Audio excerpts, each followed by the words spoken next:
Persib Bandung membangun serangan. Ketika tanpa bola, Lion City Sailors gunakan shape 5-4-1. Pun Persib Bandung tetap mempertahankan permainan dengan sistem 3 back. Nah, di tengah ada Deddy Kusnandar dan Maklok. Di gambar ini Persib coba mengalirkan bola lewat posisi Hen-Hen Herdiana. Nah, kemudian Hen-Hen Herdiana pun merupakan titik yang kerap dieksploitasi, dimanfaatkan oleh pemain Lion City Sailors. Nah, ini momen duel 1 lawan 1 Van Huizen melawan Hen-Hen. Hen-Hen kesulitan dan tercipta sebuah peluang emas bagi Lion City. Ya, Persib Bandung melakukan comeback, mengalahkan Lion City Sailors wakil Liga Singapura dengan skor akhir 2-3. Ini level Asia, cuy. Terlebih dahulu, Lion City ciptakan gol di menit 9 lewat Sawal Anwar. Gol kedua Lion City dicetak oleh Maxim di menit 23. Selanjutnya, Persib perkecil kedudukan lewat David Da Silva di menit 82. Gol kedua Persib lewat Matteo Kocijan di menit 90 plus perpanjangan waktu ke 3 menit. Dan gol kemenangan Persib dicetak oleh Terren Delvino di menit 90 plus perpanjangan waktu ke 5 menit. Sebelum lebih jauh, aku gak pernah bosan-bosan untuk ingatkan teman-teman, ketika teman-teman tonton video ini, jangan lupa tekan tombol like-nya. Luar biasa perjuangan yang dilakukan oleh pasukan Boyan Hodak di atas lapangan, teman-teman. Secara permainan, aku tak menarik ucapan aku beberapa waktu yang lalu, teman-teman, pun termasuk pada saat Lion City Sailors melawan Borneo FC. Lion City Sailors ini tidak ada spesialnya. Nah, di pertandingan melawan Persib ini, ya kembali Lion City Sailors menunjukkan tidak spesial juga permainannya. Jika kita lihat susunan formasi Lion City Sailors di atas kertas, mereka gunakan pola 1-3-4-3. Formasi tersebut sama juga dengan yang ditampilkan oleh Boyan Hodak bersama Persib Bandung. Polanya 1-3-4-3. Ini grafis bangunan serangan yang dilakukan oleh pasukan Boyan Hodak. Terlihat ketika tanpa bola, Lion City Sailors gunakan shape 5-4-1. Nah, lini tengah dari Persib Bandung yang ditempati oleh Deddy Kusnandar dan Klok coba ditandai oleh dua pemain tengah dari Lion City. Song ke Deddy, Vires ke posisinya Maklok. Nah, tiga pemain belakang Persib ada Gustavo, Quivers, serta Kocijan. Di momen ini Persib coba mengalirkan bola lewat Hen-Hen Herdiana. Seperti yang sudah kita katakan berkali-kali, teman-teman, Hen-Hen oke di beberapa momen sisi defensifnya, tetapi sisi attackingnya tidak begitu prima. Dan ya, dari aliran yang coba dibangun oleh Hen-Hen, tidak primalah upaya yang dilakukan oleh Persib Bandung. Setelah bangunan tersebut, teman-teman, dilakukan oleh Persib Bandung, beberapa waktu kemudian Persib mendapatkan sebuah kejutan serangan yang hebat dari Lion City Sailors. Di sini Irianto sudah out of position, posisinya ia harus melakukan track back mundur ke belakang untuk menutup Maxim Lestein ketika ia berupaya melakukan yang namanya umpan panjang ke posisi depan, teman-teman. Nah, pada momen ini juga Maxim Lestein memiliki sebuah keuntungan ketika Irianto sedang melakukan recovery posisi. Apa keuntungannya? Tidak ada gangguan, tidak ada hambatan, tidak ada yang namanya blocking pada saat ia memberikan umpan. Ketika Maxim tidak ada melakukan blocking, maka dia pun mudah mengarahkan bola kemana yang ia mau. Sasarannya ke Sawal Anwar. Nah, sisi lini belakang dari Persib Bandung pun hanya ball watching, melihat bola tanpa melihat pergerakan dari Sawal Anwar. Nah, di momen gol pertama ini harusnya tidak tercipta. Namun keteledoran, ketidakkonsentrasian dari pemain-pemain Persib Bandung membuat Lion City Sailors mampu menciptakan sebuah yang namanya gol. Nah, setelah Lion City Sailors menciptakan yang namanya gol, Lion City Sailors pun tetap, teman-teman, tidak menunjukkan permainan spesial. Nah, malah Persib Bandung beberapa kali menginisiasi, mencoba membangun permainan 1-2 sentuhan. Lion City lebih banyak bermain menunggu. Nah, salah satu titik yang menjadi perhatian bagaimana keengganan dari pemain Persib Bandung untuk bermain dari area sentral, area tengah. Nah, ini salah satu momen ketika tanpa bola Lion City Sailors gunakan shape 5-4-1. Deddy ditandai oleh Song, Vires ditandai ataupun menandai Klok seperti yang kita ulas tadi. Pada saat Dedi ditandai Song, Vires menandai Klok, teman-teman, Ciro Alves mencoba merapat, mencoba turun. Tujuan apa? Menciptakan opsi passing baru bagi Deddy Kusnandar. Nah, opsi passing dimunculkan oleh Ciro Alves.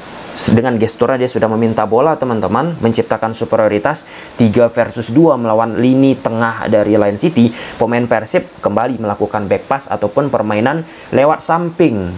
Nah, jadi ya niatan untuk merusak defensif Lion City Sailors dari sektor tengah sia-sialah dari upaya yang dilakukan oleh Ciro Alves. Nah, ini momen berikutnya bagaimana Beckham Putra Nugraha sudah meminta bola.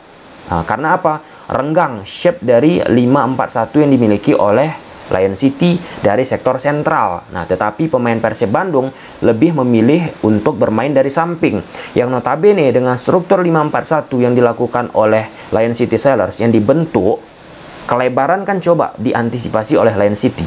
Nah, jika Persib Bandung mau memanfaatkan tetap bermain dari sisi kelebaran, maka wingback sebelah kiri, wingback sebelah kanan harus kuat dari sisi kualitatif, harus kuat dari sisi duel 1 lawan 1. Irianto di sebelah kiri tidak oke juga kekuatannya, apalagi Yanhen di sebelah kanan. Jadi, dengan bermain sistem melebar tidak mendukung kapasitas pemain yang ada di atas lapangan. Nah, ini upaya yang dilakukan oleh pemain Persib Bandung ketika berani sudah nih bermain dari sentral. Nah, ini good poinnya ya, ketika improvement terjadi di atas lapangan, teman-teman. 5-4-1 dilakukan oleh Lion City Sailors ketika tanpa bola. 4 pemain tengah Lion City sejajar renggang. Disitulah rongga-rongga muncul lewat passing-passing progresif yang bisa dimanfaatkan. Nah, di sini dari posisi pemain Persib menyecar ke areanya Beckham. Inilah dia pentingnya pemain-pemain Indonesia pun untuk bermain di ruang-ruang sempit, ruang-ruang kecil. Dengan permainan dari sektor tengah, sebenarnya kelihatan Persib Bandung jika lebih berani, jika lebih strong di sektor tersebut dimainkan, ini bisa menghancurkan Lion City Sailors. Nah, kemudian coba lagi dimainkan dari posisi sayap. Nah, ini hand-hand. Nah, hand-hand coba lakukan crossingnya tak sampai, di blocking, dihadang oleh pemain Lion City. Untungnya blocking dari Lion City jatuh ke Tyran, terciptalah sebuah peluang. Nah, itulah tadi yang sudah kita sebut. Jika mau main dari samping, ya harus pemain-pemain yang ada di samping kuat dari sisi kualitatif. Kalau misalnya nggak kuat dari sisi kualitatif, maka niatan bermain dari samping, memanfaatkan wingback akan sangat amat sulit. Nah, ketika Persib Bandung sudah melakukan berbagai macam upaya, malapetaka datang. Gol kedua Lion City ke posisinya Persib Bandung. Nah, di sini hand-hand lagi yang menjadi problematik tanpa mengurangi rasa hormat, teman-teman. Hand-hand hanya melihat bola, ball watching, tanpa melihat pemain yang ada di dekatnya. Ini throw in ya. Situasi ya bola mati lah. Dan ya, Lion City Sailors menciptakan gol kedua. Hand-hand. Aku nggak ngejek ya. Kita bicara apa yang terjadi di atas lapangan, teman-teman. Nah, overall dari 2 gol yang diciptakan oleh Lion City, gol pertama, gol kedua, ini harusnya jika konsentrasi, jika fokus, nggak akan terjadi. Itulah dia di level Asia, di level tertinggi, teman-teman. Jika kita melakukan kesalahan-kesalahan elementer sedikit, sekecil pun, kita akan dihukum habis-habisan. Nah, serangan kembali dilakukan oleh Persib Bandung. Sekarang lebih pede untuk bermain dari sisi sentral. Nah, ini lihat 5-4-1 yang dimainkan oleh Lion City Sailors. Lihat, 4 pemain sejajar di tengahnya. Nggak kompak lagi, nggak rapat lagi, nggak padu lagi. Jadi apa? Persib Bandung memiliki kesempatan untuk bermain di area tersebut. Lihat, 1-2 sentuhan dilakukan oleh pemain Persib Bandung. Dan ya, dengan cara tersebut lebih lebih menciptakan tingkat berbahaya level tinggi. Dan Ciro Alves melakukan tendangan dari luar kotak penalti. Dan ini momen serangan dilakukan oleh Persib Bandung dari posisinya Tyran Delvino, teman-teman. Nah, Tyran juga menjadi salah satu orang yang sering diberi oleh Persib Bandung bola, karena memang Tyrann bisa memberikan tingkat berbahaya terhadap lini defensif Lion City Sailors, baik lewat tendangannya, gerakannya, ataupun akselerasinya. Nah, di sini berhasil diredam oleh kiper Lion City Sailors. Nah, di saat Persib Bandung sedang asik-asiknya melakukan yang namanya serangan, tentu Lion City Sailors pun beberapa kali mencoba melakukan yang namanya serangan balik ataupun niatan attacking. Nah, ini duel 1 lawan 1, Van Huysen ke hand lagi. Nah, hand sulit melakukan duel 1 lawan 1, Van Huysen dengan mudah untuk melewati hand, dan ya tercipta peluang di posisinya Maxime Lesten. Nah, tapi ada Gustavo Franca di area tersebut sebagai penyelamat. Jika tidak, gol ketiga tercipta. Sangat amat disayangkan tentunya, tetapi karena berhasil dipatahkan oleh pemain bertahan Persib Bandung, gagallah Maxime Lesten menciptakan gol. Nah, ini proses pembangkit moral bagi Persib Bandung di saat Haris Harun, pemain tengah dari Lion City Sailors, tidak optimal untuk melakukan yang namanya recovery ball, untuk melakukan yang namanya turnover. Akhirnya bola yang coba diambil oleh Haris Harun jatuh ke posisi Nick Weavers. Nah, Nick Weavers langsung melakukan tendangan dari luar kotak penalti.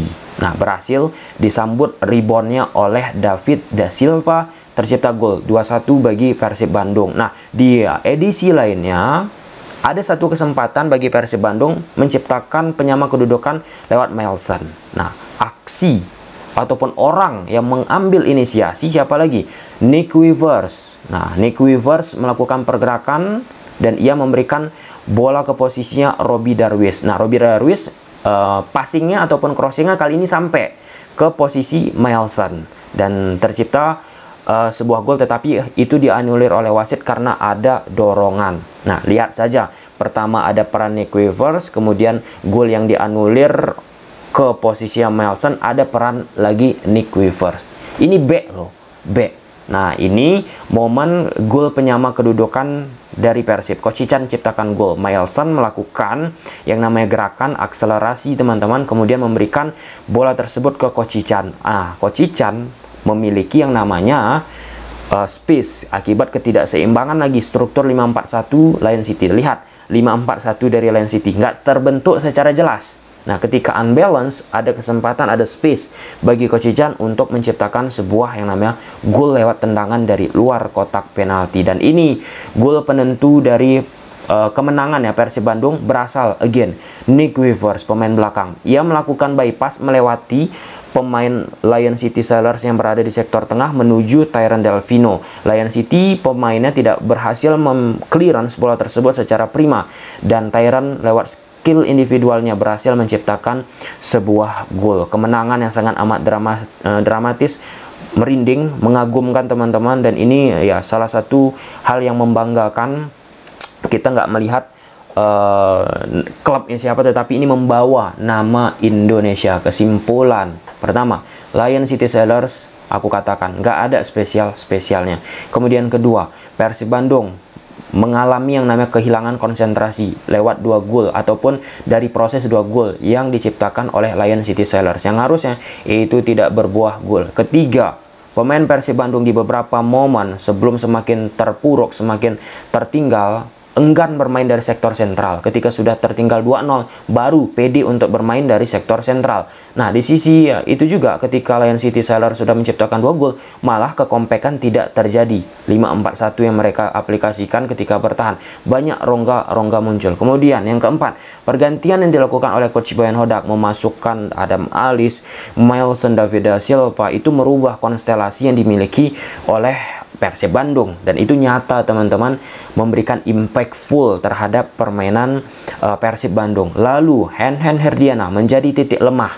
Aku pun tak mengerti kenapa Persib Bandung Coach Boyan Hodak tetap memainkan Hen. Ya, aku memikirkan kenapa Hen ini menurut pandangan aku tetap juga dimainkan meski beberapa atribut lemah ya, karena Hen dan filosofi yang dimiliki oleh Coach Boyan Hodak selaras. Apa filosofi Boyan Hodak? Kan solid dulu dari sisi pertahanan.